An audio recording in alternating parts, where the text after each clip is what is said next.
So now with that first exercise out of the way, let's dive into the next one. Create a Python code snippet that searches and deletes all PNG and JPEG files in a given folder.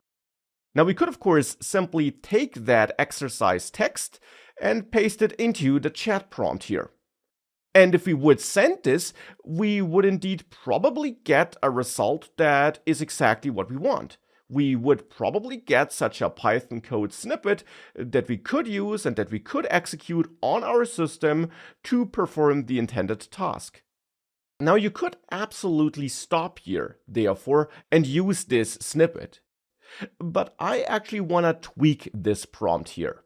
For example, I came up with this prompt here. I'm again setting a role, which probably could be omitted here, but which also doesn't hurt.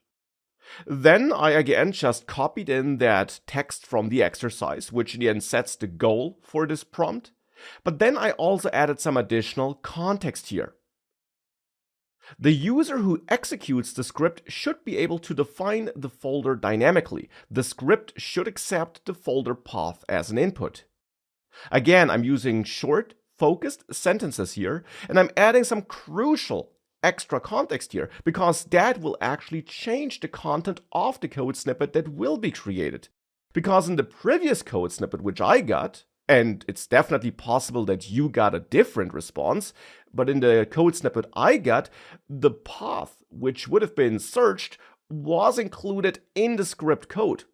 Now, of course, you could replace it there, but it was directly in the script code. Now I want to get a script which, when executed, prompts the user for the path that should be searched, so that you don't need to go back to the code and update it whenever you want to search a different path, but that instead you can use this script without any changes, and it simply asks you for the path that should be searched. That's the goal here.